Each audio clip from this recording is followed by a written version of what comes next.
collateral, it kind of takes off that need for a solid. It gives access to loans for everybody. You know, you don't have to have a solid credit score in order to secure a loan, or you just need to have crypto in your account and hold that as collateral, right? As opposed, it just eliminates the whole need of credit scores and increases that accessibility for loans for everybody, right? Yeah. Basically, Nexo's like a Celsius or a Voyager. Oh, is that what they're doing as well? Okay. Yeah. That's what Celsius does. You can stake like your Bitcoin or your ETH or most other cryptos, like, and get a 1% loan. Word, wow. That's so cheap. Yeah. Interesting. Yo, Cole, are you from TO, bro? Yeah, I'm actually from Brampton, so basically TO.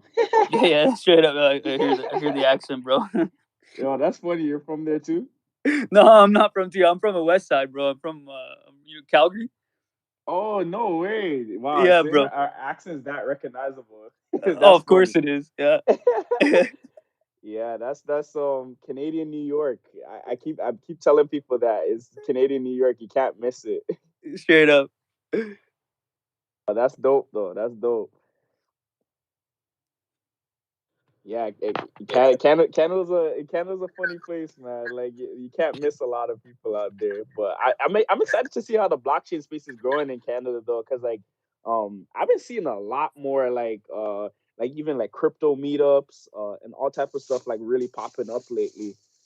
Like even I even connected with like the person who handles like the OpenSea's like social media and stuff like that. She's from Toronto, and I was like, holy smokes, like there's so much connections out here that we don't even realize. Yo, could we talk more about the wrap called KuCoin, where you can basically let other traders borrow your crypto for interest rates? But like the wrap joint, I've never really heard of that thing. Can you break that down for me, or point me to some resources to walk me through that? Yeah, so like basically like wrapped tokens, and like Aaron, feel free to interject here anytime. Like you can explain something better than I'm explaining it. But when you wrap your tokens, basically they take it, like you take your token and you're given a for example, like if you stake your ETH on like Aave, when you deposit your ETH, they're gonna wrap it and they're gonna give you something called like a ETH, which is basically like a derivative of ETH, and it's still gonna follow ETH's price, but it's not ETH. It's a different version of ETH. But like for all intents and purposes, you still own that much ETH. It's just in the version of a ETH. It's like a V2, like a V2 of a token, basically. Like you still own it, you still own that much of it, and they reflect your ownership and the amount of liquidity you have in that asset with like a derivative asset, basically, of it. And they reflect your ownership and the amount of liquidity you have in that. It makes sense. The only thing I would really add is just like it's basically just like so it's basically allowing for you to use that crypto on another chain. So like like if you had, like what Sarah was saying, like if you had ETH and you wanted to use it on Cardano, then you have a ETH. So that's all it really is. It's just basically it's basically like cross cross functionality for different blockchains. So it's just like it's still the same amount of ETH, but it's just like, oh, you'll be able to use it on Cardano's blockchain versus like only being able to use it on ERC20 blockchains and stuff like that.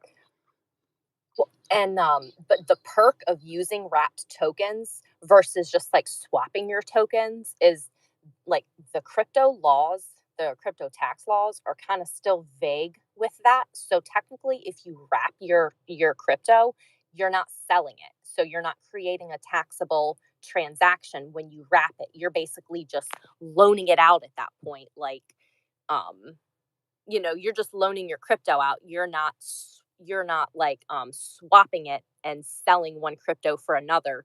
You're wrapping one token in exchange for another. So it's a tax advantage. Now, tell me if you. Sorry, I just wanted to ask a question on top of that. I'm not quite aware on the whole wrapping space as well. So is that how does that work in regard to is that held up somewhere, or do you have to keep it on an exchange still? Or can you toss that into your Trezor, into your Ledger, cold wallet, whatever it is? You can pop the wrapped tokens, like you can put those in your cold wallet, but technically, like, so you still own those, but the original like wrapped token is still on. It's on the blockchain for all intents and purposes, but you still own it. I feel you. And is there a risk to that? Is there a risk to malicious intent from hackers and whatnot with the wrapping? Like, what's the complications with the wrapping itself? Is there any downside? I mean, I could only imagine it would be like any other derivative asset. Like if you are, like when you wrap your ETH, like you own those derivatives of that, like you own the derivatives and you can move those into your cold wallet, but the original ETH, Yeah. like that might not be there when you go to swap it back. So that's the risk you take. I feel you. Yeah. Yes. But good questions, guys. Good questions. Anything you'd add, Aaron? No, nothing else. So yeah, I think we got a question from World's Greatest. So yeah, by all means, welcome to the stage, bro. Thank you. I just want to ask what you guys think about these dials. I don't know if I said it right, and these like crazy like APY percentages. I just wanted to get your opinion on those. Yeah, so pretty much with DAOs are cool. It's basically, think of as, to simply put, all DAOs are is just a way for group economics. So like they allow for like group governance. So people within that community, if you have the token or a certain amount of token, stuff like that, you can make votes on how certain actions or certain things that are conducted within the community, or like you get certain incentives by participating in the community. But the thing is, with like these high yield, these high yield farming tokens, a lot of them, honestly speaking, like you have to be careful because a lot of them are like scams or rug pulls. But there are a good amount of them that are basically it's basically just a way to incentivize people to hold. So the whole thing with that is like the earlier you get in, the more APY you get on by staking. And as more people join the blockchain, then the return becomes less and less. So it's basically to incentivize people to join early. But the thing is, with joining farming yields like that, like you have to be very wary because like you have to do a lot of vetting of them because like sometimes they're scammed, but if they're not scams, then you have to worry about uh coordinated movements by like certain wallets. But like it's not to say that all of them are like that. It's just that like that's the name of the game over there. You know what I mean? There's people coordinating like coordinating dumps and stuff. There's people basically like just acting a little maliciously. So the main thing is, I would say, is just vet the team, check to see if there's any like malicious code. So you can find that out on like GitHub. Another thing you can do is like you can put like a small amount in. Like what I do to like check if it's gonna be a rug pull or not is like I'll put like, let's say like $10 worth of the token or whatever, $20 or whatever, and then I will stake it. And then if it doesn't let me unstake, then I won't put the rest of my money in, because then what that tells me is if they don't let me unstake it, then that's kind of malicious, right? Because it's like, why wouldn't you let me unstake and get my money back, right? So that's kind of the way I test the waters, you know what I mean, and try to see if it's good from there. But yeah, it's a good play. I just don't treat them as long-term holds. I pretty much do it over a course of like a couple weeks, maybe a month, two, and then I'm out, because it's just like, yeah, I'm not trying to play games with money. Would checking some of the would scanning the I'm trying to think of the words, but they're eluding me. Basically, what you were explaining when we first started about scanning the wallets and like wallet watching, would that also help people to determine whether or not some of these DAOs are Ponzi schemes? Yeah, because then you can see where the money's circulating to. You can follow, like, was it sent to was it sent to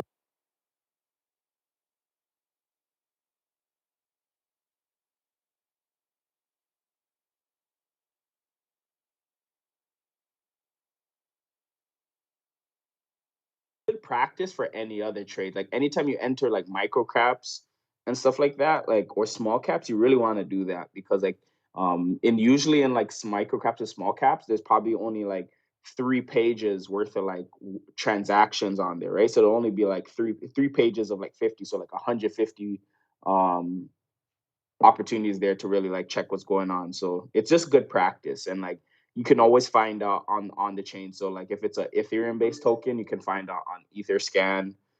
If it's a Solana one, I think it's like SolScan, something like that. Like they always have like the ability for you to review it. So it's good practice. You know what I mean? It's just to see in these smaller tokens where the heck the money's going, who has what, because it can give you some insight into when people are going to make certain moves, especially because like the market moves a lot faster in those micro caps and small caps.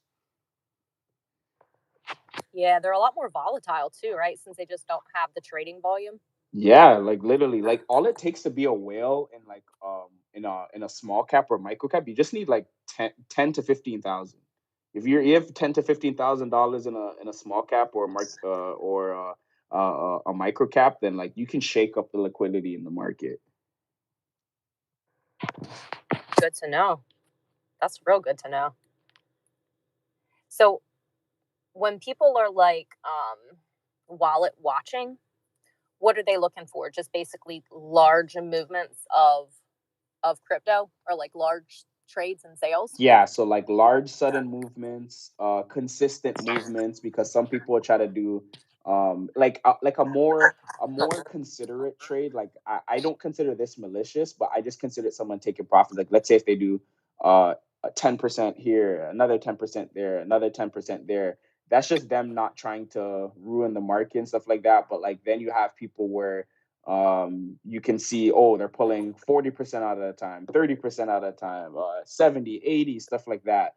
Then you can kind of see like, okay, they're really trying to capitalize on that small cap movement. So it's just like yeah, like there's just some things like that like I look for just to kind of tell if it's more malicious or if it's gonna be someone that's like they're just looking to take profits. You know what I mean? Gotcha. Yeah, that's real helpful. No worries, no worries. I just want to ask, what's something that you think people are sleeping on right now? Like, you know how metaverse is booming right now, and then I have a boy that told me, "Oh, privacy coins are about to blow." People are sleeping on that, or like someone else told me, storage coins, I think they're called. Storage coins are about to blow. So, like, what's a sector in the market that you think people are like sleeping on, or like could be up next? So I got a few, honestly. So right now, gaming and metaverse tokens are super hot, but I think cloud computing and I like the concept of privacy tokens. But privacy tokens, like that's more of like a long-term play. Like the reason why I say privacy tokens are a long-term play is because we know they're gonna try and like kick people off of like they're gonna try and kick a lot of these privacy tokens off of mainstream exchanges, because like once a lot of different governments start to crack down, become more mainstream into crypto, like privacy tokens are going to become like guns and ammo. You know what I mean? Like so it's good to load up on, because you can never go wrong with like loading up on guns and ammo. You know what I mean? You might not need it right away, but when there's a time of emergency, then everything skyrockets. Like look at gas right now. Imagine like if you held like gas like jerry cans, like, you know what I mean? Imagine if you're building like a couple of jerry cans, you can hold your gas for 3 months, 6 months, you know what I mean? And you have your extra supply, you know what I mean? You're storing up on food ahead of time, stuff like that. Like that's how I look at privacy coins. Like they're more of like a emergency thing. But if you're looking at like the next like big play, I think like computing power and storage based cryptocurrencies, because we're entering that world where decentralized computing power. A lot more people are using online services. A lot more people need more strength for their servers. A lot more people need strength for their editing rigs, stuff like that. Like, so I think that's a good opportunity there. So like um that's coins like we mentioned one earlier in the chat. We're talking about Flux. That's one. The biggest one would be Filecoin. Filecoin is the biggest like storage token. And then there's also Sky. I think it's Skycoin. Yeah. So Skycoin, Filecoin are some of the biggest like storage based cryptocurrencies along with Flux and stuff. So I was on the to add on to that. I don't know if you heard of Sia Coin as well, Cole. I've been on. I got out of Sia Coin recently because I was super bullish on the project, obviously with decentralized computing, and it's cloud computing specifically. It's super disruptive. I mean, it's an amazing innovation. And I was super bullish on the whole Sia Coin before even Filecoin. And then the likes of Filecoin, Flux came out, and Sia Coin kind of like staggered. Nonetheless, I got out this year. So I was in on it, and I was bullish on the project early 2017. But it kind of like stopped with the marketing, and I don't feel like the developers are as passionate as they once were from the likes of these giants like Filecoin. It's really disrupting the market too. How do you spell Sia Coin? Is that SIA? Yeah, it's SIA. Yeah, true. Yeah, they have a good privacy chain as well too. So that's another thing. They're kind of combining both privacy and computing power. SC. Yeah, that's one of the OG crypto coins. They've been around for a while, honestly. I think they've been around since like 2016. Yeah, bro. Mm-hmm. It was the And first tech. like Go ahead. all this, like the Sia coins, like their like total supply, like their token supply is out. Like they are not going to drop any more tokens into the market. So like basically the market cap you see now is what we're working with.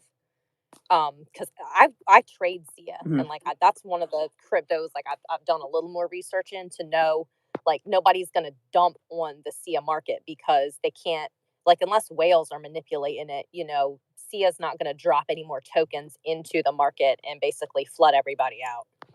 Straight up. Another main reason why I got out, I mean, it's stagnating now. I mean, if you've been in it for this long, I know, like you said you were trading it. I mean, I wasn't trading. I was holding a substantial bag, and then, after it stagnated this year, I wasn't seeing any, positive sentiment going forward that's going to drive the price significantly up. So, I liquidated and just dipped out. I still appreciate the project nonetheless, but definitely something to think about, right? Most definitely.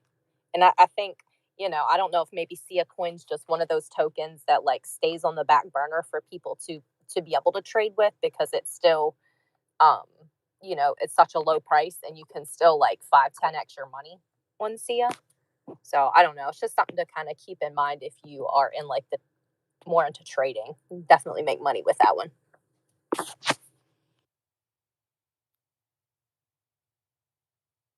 Yo, guys, well, it was awesome connecting with all y'all. I'll be following you here. Be great to connect some other time. I gotta dip out for the time being, but great chat with y'all. Appreciate you. For sure. Thanks for coming out. Yeah, appreciate you. 100, guys. Are you guys mining at all, or like any of like passive like income crypto protocols? Right now, I'm staking Ohm on Olympus, on the Olympus DAO, and I'm not sure if that's a Ponzi or not. I guess time will tell. But I mean, I kind of want to get into time, like on Wonderland, but that's just a fork of Olympus. So I'm not, like, I haven't jumped into that one yet, but I don't know. What about you, Aaron? Yeah, I'm starting to see so many forks of Ohm right now. Crazy. Yeah, everyone is pretty much on time right now. But like, I'm staying away right now because it is gonna keep growing though because they have a large community and the AVAX community is growing, so it wouldn't be a bad thing to really get on time. But me personally, I just think we're nearing a top soon. Yeah. So yeah, so I'm just gonna stay away from that one for now. But like the passive income one that I'm looking at, like I just haven't stepped into it recently. Is because like I used to run nodes, but like I'm looking Yeah, I'm to trying to get eventually into set that. up like yeah, pardon? No, I'm trying to get into that. Yeah, like nodes are I think are gonna be the wave. I'm just basically trying to find like right now, like I'm looking at like finding the best node going into the bear market because it's just like I really want my money really working during that time. But Yeah. in the meantime, there is like one protocol I'm really looking at like that I think I'm gonna be putting like a lot of my money in when it's time to get out and just chill in stables, and that's Anchor Protocol. So there's Okay. the ticker is ANC. So Anchor Protocol, they give you like yield on your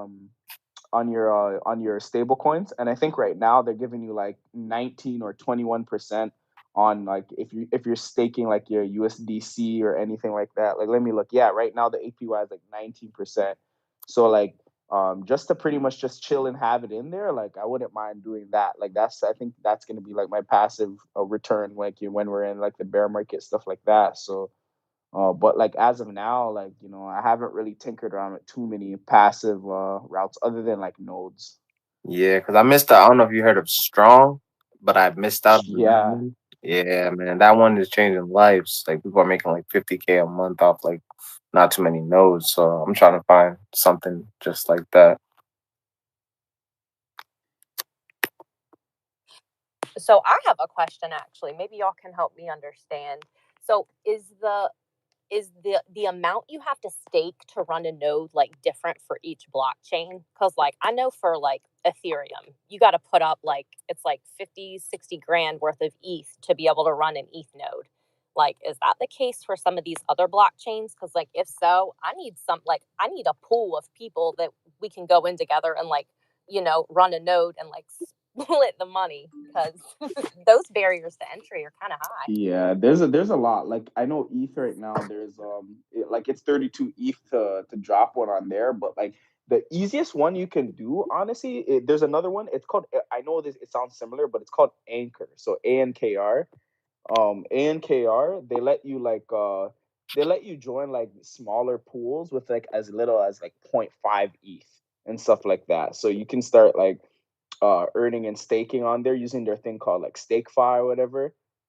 You can stake as little as like zero point 0.5 ETH, and that's not bad. You know what I mean? But like most definitely, like yo, there's a couple DAOs doing stuff like that where like you can pool your money into it and do things like that. So it's you're not far off, honestly speaking. Well, so like Anchor, like you were saying, how they have the stake fi. Do they have that for other blockchains or just for Ethereum? Yeah, they have it for other blockchains. Like you see, like with Strong, like the reason why people were getting so rich and strong is because they got in early. Like it wasn't. I think it was like 5K to run a node at first, Yeah, or 2K and stuff like that. So when people got in early, like like your nodes are only 2 to 5K to start, yeah. You only and then need 10 now they're tokens. making. Yeah, exactly. And now because the token went crazy, like 10 tokens is it's not that cheap anymore. Yeah, I mean ADA's like that too. I think you need like 1,000 or 10,000 ADA to run a node. So I mean it's possible to get a group to do it. I mean there are guys on YouTube that beg people to join their pool all the time. Right?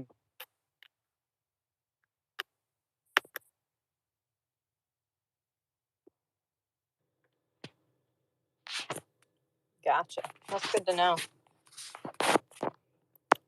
Hey, Cole, you were mentioning like how the bear market you think is coming. How would you like navigate that when that like starts coming? Like, how would you see the signs like of like I guess not of it coming, but like of the bear market actually being here, and then how would you like move like according to that? Yeah. Okay. So yeah, with the bear market, like right now, um traditionally, traditionally speaking, like there's a couple of theories that are going on in crypto. So there's two lines of thoughts. There's the crowd that thinks we're going to have the traditional market where we're going to have our massive run up going into this month and December, and then we're gonna crash down to whatever 70% is from 100K, stuff like that, so 30K, stuff like that. I don't believe that theory. I think what we're doing is we're gonna do something called a double top. So there's a theory, like in 2013, Bitcoin had like a run up from, like, it at first it ran up to like I think like $500, and then it dumped to like 70, 80, stuff like that, and then it ran up again to like just over $1,000. And if you look at the charts right now, like our the chart is currently mimicking that trend where we had that first run up to 60,000 or 66,000, whatever. Then we dumped to 30K, and then now we're running up again going into the year. But what that would entail is that, like, we're extending our cycle going into like early next year, or like, when I say early next year, I mean like uh either February, March, April, maybe as late as May. Maybe. I'm not too sure about going that long. And then we'll go into that bear market trend period, right? Then there's the third theory of the people who think that we're entering a super cycle. So because of all of these different factors that are going on geopolitically, and like all these other economic factors, like with like the supply crisis, with our fiat hyperinflation, all of this stuff going on, where it's going to force people to enter other commodities and stuff like that. And they think that we're going to go up until we hit like, like 250K Bitcoin or 500K Bitcoin. I don't believe that theory. I don't think we're there yet, but I think we're going to do the double top. But what I would say to start preparing is, just, start take like, as we rise, like, and we're hitting like those psychological barriers in crypto, like, whether it be like the 100K Bitcoin, all that stuff, like, just start taking chips off the table. You know what I mean? Like, because everyone thinks that they can time the top, but like, let's be real, no one in high like timing the top only is profit. It like makes sense in hindsight. Like, it seems easy in hindsight, but when you're going through it, it's hellish, and you're like, oh my gosh, like, we don't know if this is gonna return. Like, is it gonna pump some more? Like, so it's just, rather than do all of that, like, just dollar cost average out. Like, you hit a target, all right, take 5% off. You hit another target, okay, 10% off. Okay, another target, 15, so forth and so forth and so forth. Because then, like, at least, even if you don't get the top, you're gonna have a better exit price than everyone else who's gonna have to sell. They're gonna sell at the bottom most likely because they're greedy, right? So that's what I would say. Thank you. No problem. Hope that answers that for you. And I think we have a question from Hustle for Racks. So yeah, go ahead, Hustle for Racks. Appreciate it. I'm kind of new to like crypto, and just this may be off topic, but do y'all still recommend like being invested into sheep or no? It just depends on when you entered into Shiba, honestly. Like, when did you get into Shiba? About a month Like, ago. okay, so because you got in like a month ago, like, I'm not like once again, treat it like this. Like, there's nothing wrong with meme coins. I know there's a bunch of people that go ripping meme coins, all of this stuff, but how I feel about meme coins is this: like, it's literally, it's just a crypto lottery ticket. You know what I mean? It's a casino. So it's just like, yeah, you can make money doing it and stuff like that, but like, considering how far we ran up right now, like, there's still gains to be made, but like, I don't think we're gonna go too farther in sheep. Like, I think, like, like, I'm not a genie, but like, I would only expect like, like a 2-3x from here. So just keep your eyes on the charts. You know what I mean? I'm not gonna tell you what to do, but like, how some people would basically like say, oh, diamond hand it, hold on to it, it's gonna go up forever. Like, I wouldn't really listen to those people, because like, 9 times out of 10, those people are going to be the people losing money. So it's just like, if you get to a point where, you made a good enough amount of money, just like, take a little profit, you know what I mean? And then put it into other projects that, like, you feel are going to do well. Yeah, like I agree with what Aaron said. Like, but if you're gonna hold Shiba or like a meme coin, just make sure you have that like take profit order set.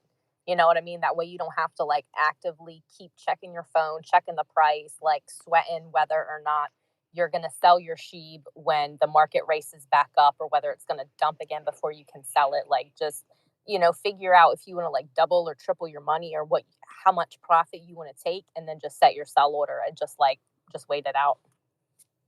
But when I had bought into Sheeb, like it went up like for a couple of days, and then like after that couple of days, it like I made zero profit. Like it'll go up for a little bit and then it'll dip, if that makes sense. That makes sense. And honestly, like that's pretty much the crypto market as a whole. It just doesn't, like, there's other tokens that have a little more like utility and actual like use case behind them than what Sheeb does. But the whole crypto market will like pump, it'll run up for a couple days, then it'll drop 15, 20, 30%, and then you got to wait for it to climb back up.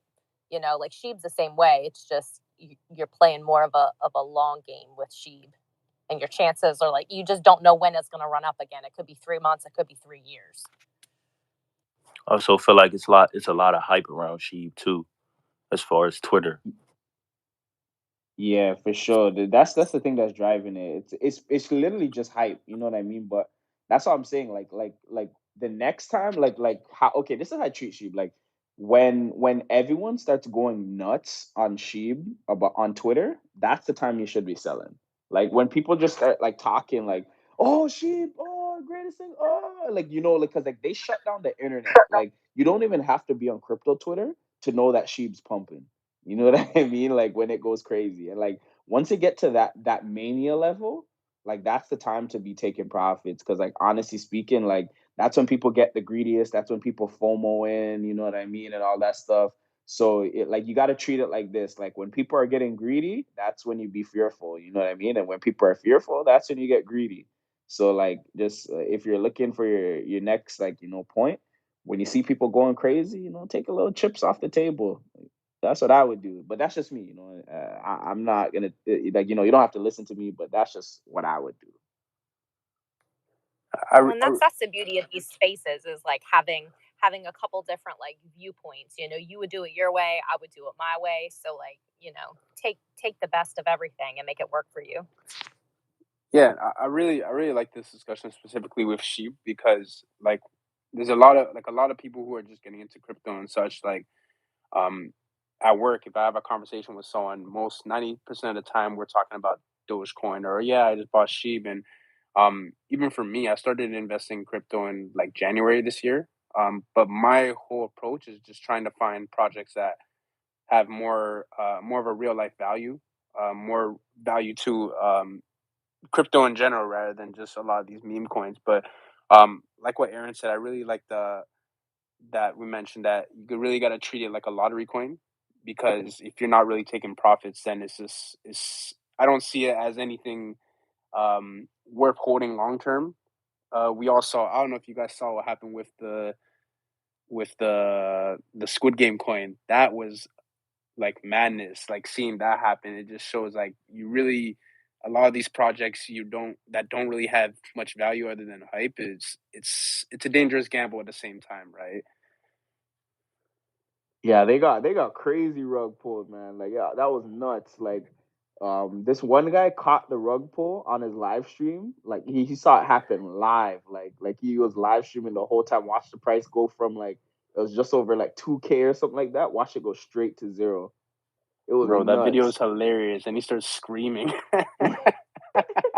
Nah, that was a top 5 moment in crypto. Still, like that was crazy. Now I'm gonna find the video for you guys and post it up top here. You guys got to check that out. Like it was nuts.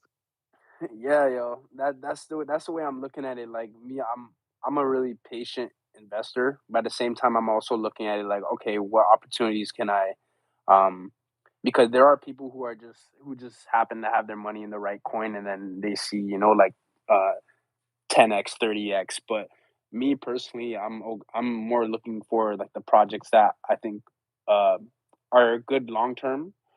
The projects that I think like actually have value in the network and such, because I feel like those coins in the long run are the ones that are gonna have true value, right?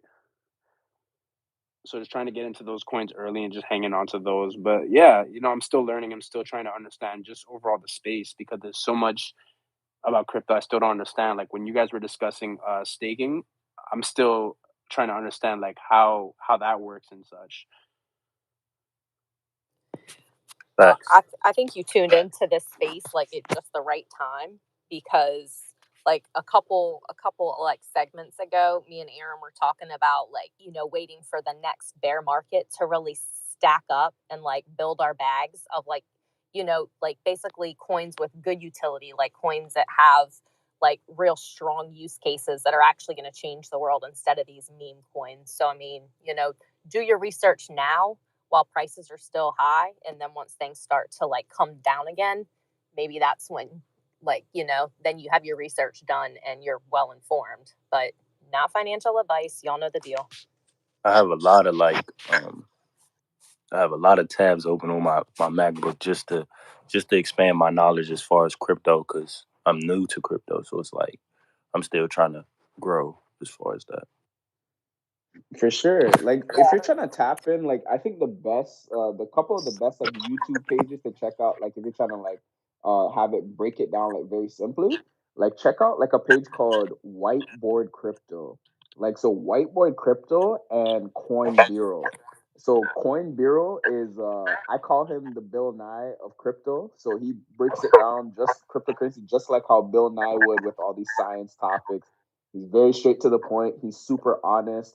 He's not trying to shill you any coins, like because majority of crypto YouTube is actually dangerous. Like I'm not even lying. Like crypto YouTube Super is very dangerous. very It's dangerous all one for big New Year's. show. Yeah. So just the fact that he's one of the few people on crypto YouTube that actually give you valid information, and if they're involved in a token, like he actually tells you, you know what I mean. He's very transparent, and that's very rare in the space. You know what I mean. So I'd check him out. He's honest. He give you a breakdown. He breaks it down simply, and then also Whiteboard Crypto. They do a great job of using visual explanations and like breakdowns of like different crypto concepts. So like staking. They do breakdowns on like different blockchains, sharding, stuff like that. Like so, like they do a great job at that. So if you're looking for a visual representation, definitely check those two pages out for sure. So I have a question. How do y'all feel about what Gala did over the last few days? I think it was either yesterday or the day before yesterday.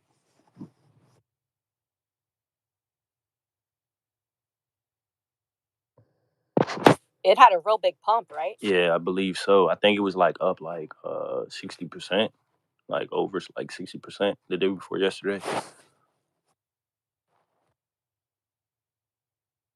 I thought Sorry, what was the token? I missed that. What was the token? Sorry. Gala, GALA.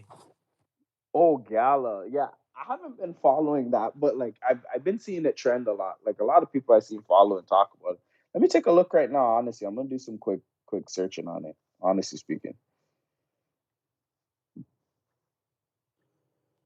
I'm in tune with Gala and the crypto.com coin. That did a lot of numbers today too. Yo, the CRO coin, if y'all want some free crypto, when you download the app, if you stake $400 of fiat, they'll give you, I think it's like $25 worth of like CRO tokens or something. Like there's a new user and like referral bonuses you can get for that. So like link up with somebody who has a referral for the crypto.com app. That way you can like just get those CRO tokens for free, or well, not for free, but like, front some fiat and then they'll give you the tokens after your fiat staking period is over. Yeah, I wanted to ask, like, sorry, my fault. No worries. I was just asking if you guys, since we're on that topic, if any of you guys actually use that exchange, and if so, like, what's your experiences on it? Because I noticed like that specific, like crypto.com, like they're advertised heavy, like they have a lot of advertising dollars, and I just wonder if they're actually a good exchange, or if it's if it's just hype.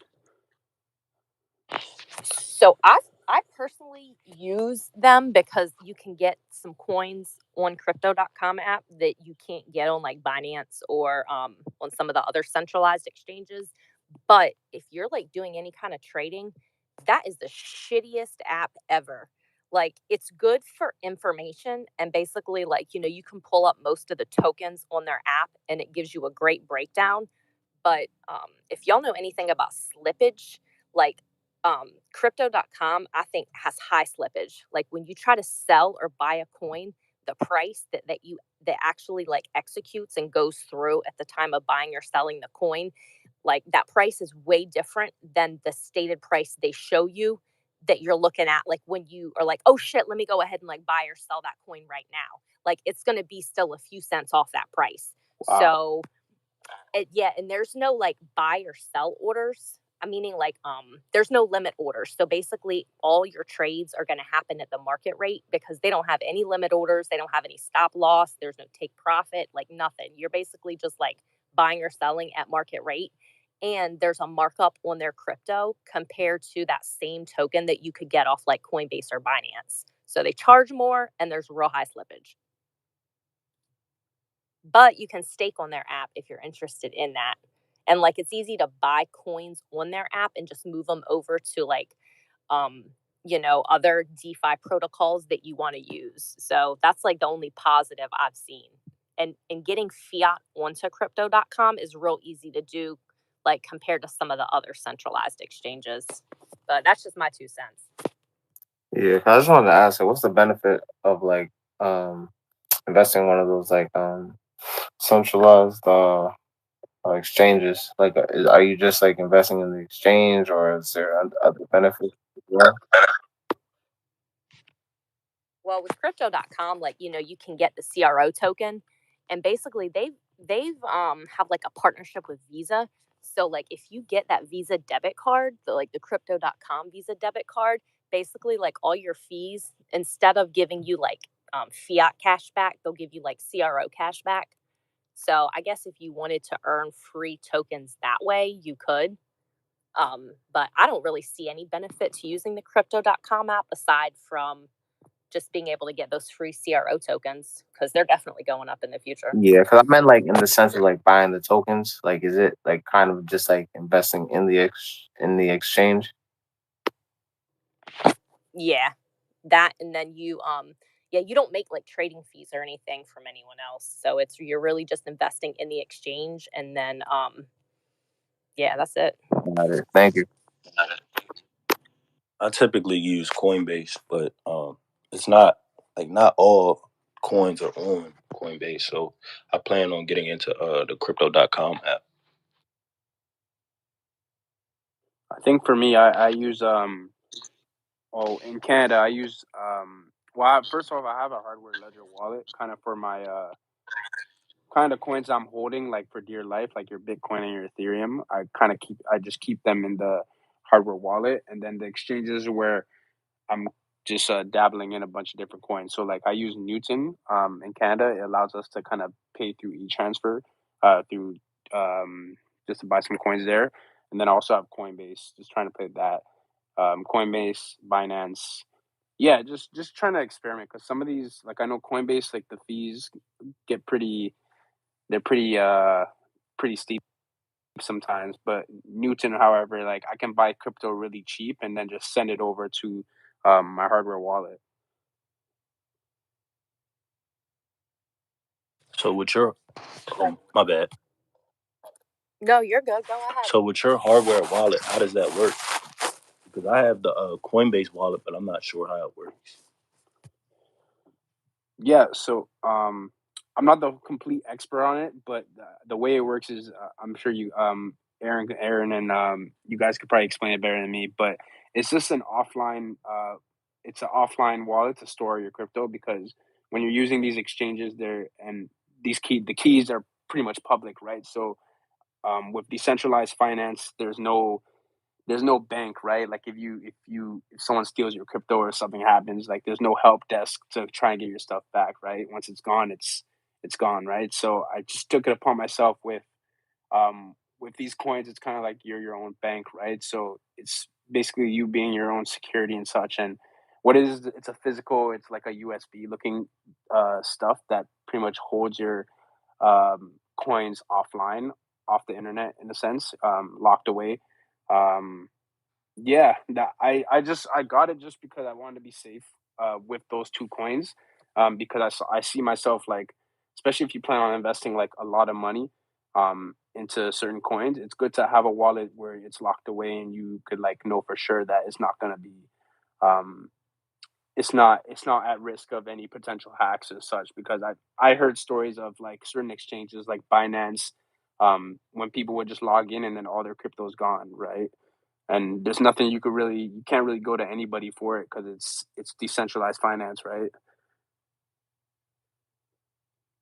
Yeah, exactly. So it's just yeah. This one guy on Twitter, Bitcoin Day, he talks about he talks about all the time. He's like, not your keys, not your cheese, right? So, your private your yeah Yeah. your private wallet, your private ledger, all of that stuff. It's basically like it allows you to become your own bank. So you don't have to. So like, let's say like Coinbase is down, doesn't matter. You have access to your coin. Binance is down, doesn't matter. You have access to your coin. Oh, you wanna get access to you know what I mean. You wanna hold access onto your money. Like, some people, like, back in the day, they hide money in the mattress, all that stuff with your private key. That's what you can basically do. You know what I mean? As long as you can connect that to like either a phone or a US or to a computer, you got your money and no one else has access to it but you.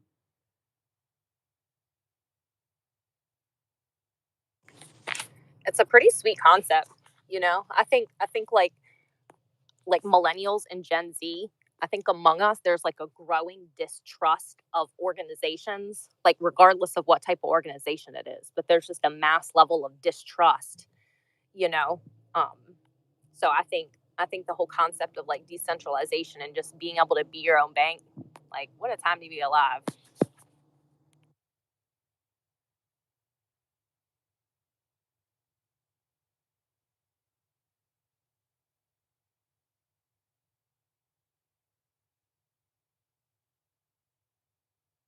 I moved a lot of my coins around today. Like I got rid of Bitcoin because like I'm more interested into the smaller coins. Because of like profit wise. You think that's a smart idea or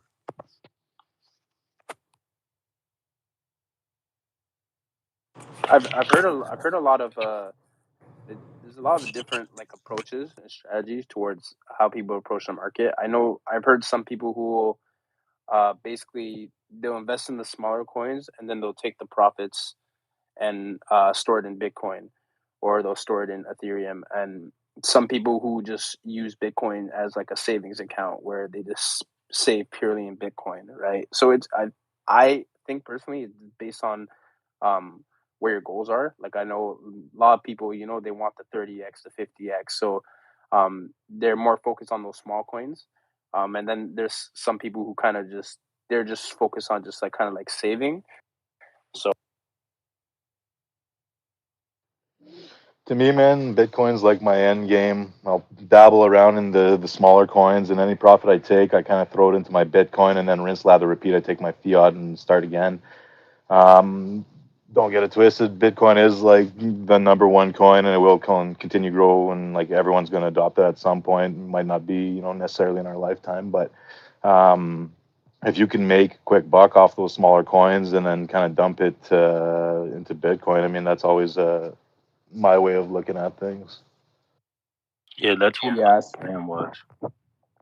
Yeah, so for sure, like Bitcoin, like, there's a saying where they say the person who owns the gold, runs the world or whatever. Like in this game, like it's Bitcoin. So like everything. I remember, anytime you make trades, everything is denominated in Bitcoin. You know what I mean? So you want to get more Bitcoin at the end of the day. And like I was even reading like a study, and they were even like talking about saying how within 15 years, like, owning like 0.26 Bitcoin will put you in the 1% Bitcoin owners of the world. Because if you really think about it, it's gonna be hard to get a whole coin. Like like it's as insane as that sounds. Like there's not gonna be too many people in the future with a whole Bitcoin. Like that's gonna be like worth people's like multiple homes and all type of stuff like that. Like especially with inflation going on further.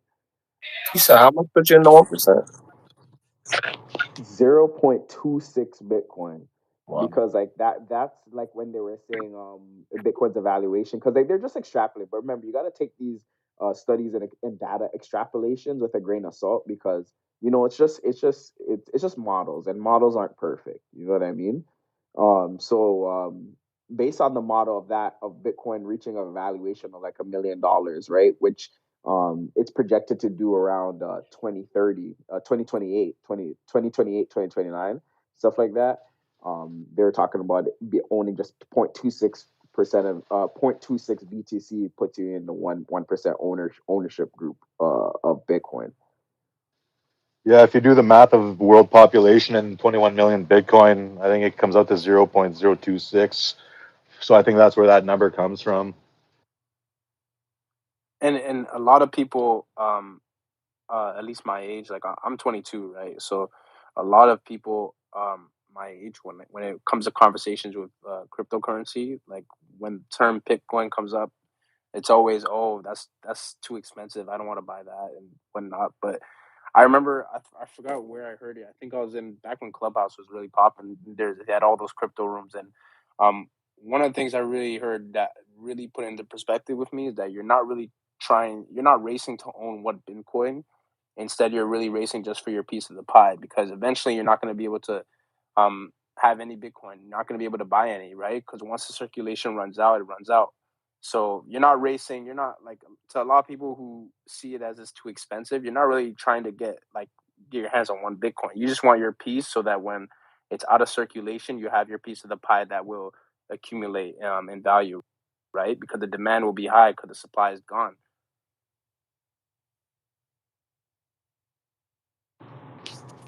Yeah, it's really like an insurance policy, you know?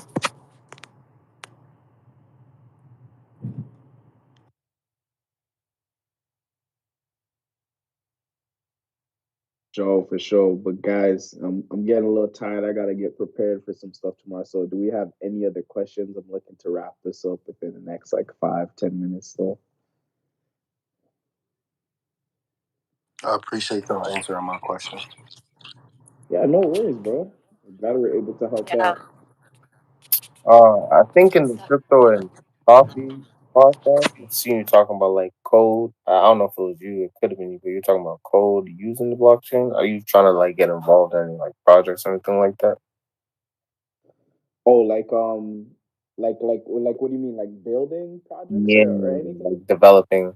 I think it was you. You were talking about languages that was used. So I was wondering if you were trying Oh to yeah, like, yeah, yeah. I am right now. It's just in the background. It's not ready for launch yet though. But yeah, yeah, man. There's a lot of opportunity to build in this space. So there's plenty of things that are going on right now, and yeah, when the time is right, everything will be announced. But yeah, I was just talking about that project there. Just pretty much just going to be like a learning platform for people for basically youth to learn about STEM, entrepreneurship, financial literacy, stuff like that. So yeah, there's plenty of opportunity to build in this space, man. That's why I was telling people there, like if you're trying to like learn, like if you're trying to transition into any field, like crypto is the best field, and you don't even have to be a coder to transition into crypto. Like there's opportunities in crypto for people to manage social media. There's blog writing. There is content creators. There's people who manage SEO. There is IT tech support. There's so many opportunities, and like if you're looking to like really tap into that space, you know what I mean, you can earn crypto to do it, you know what I mean. So yeah, just if you're looking to tap in, tap into crypto job lists. They have a ton of them on there. What's it called, pomp job boards. Anthony Pompliano, he has like a job board, and even Coin Market Cap as well. They have job boards as well too. You can tap into. There's There's a bunch of opportunities, man. And even don't be afraid to even start something on your own and then use that as leverage to really tap into to the page. Because if you build like a platform for yourself and stuff like that, you can then use that as leverage to really like get opportunities in the space. Because for a lack of a better word, the crypto world is dominated by nerds right now. You know what I mean? So if there's people who can communicate with everyday average people, they're looking for that. Because like there's so many projects that have terrible marketing. You know what I mean? So um just keep that in mind. You know what I mean? That it's a bunch of nerds trying to communicate with normal people, and that doesn't really go well. Yeah, you got to have like that middleman to kind of break everything down. Yeah, exactly. Yeah. Translate the nerd speak. Yep. My fault. I missed the last website. You said crypto. Yeah, crypto jobless. Gotcha. So they're also on Instagram as well too, if you can find them. So if you search at crypto jobless, let me look. Let me make sure I have the right one. Hold up. I want to get the right website for you. Yeah, 'cause I got a crypto job list, pump job board, and then there's one more that I missed too. The crypto coin. I think you said coin market. Coin market cap. They have like a job board as well too, where other people like post jobs on there, Yeah. so you can find some. Yeah. So crypto jobless. Pump job. Pump crypto jobs. Let me make sure it's the right website. So yeah, Pump crypto jobs is the correct website name. So POMP Yeah. crypto jobs. They have a whole bunch there. And then if you go on coinmarketcap.com, and then if you scroll to the bottom of the website, you can go to jobs board, and then there's a whole bunch there from both CoinMarketCap and other crypto companies looking to hire. Thank you. Really appreciate you hosting this space. Yeah, no worries. We do this every Sunday night and Wednesday night. So yeah, as you know, you caught me in the crypto and coffee morning one. So I'm in there in the morning. So crypto and coffee in the morning, 7:30 a.m. Eastern to like 9:30 a.m. Eastern. Then like on Sunday nights at 8:30 p.m. Eastern, and Wednesday nights at 8:30 p.m. Eastern, we do crypto net cap.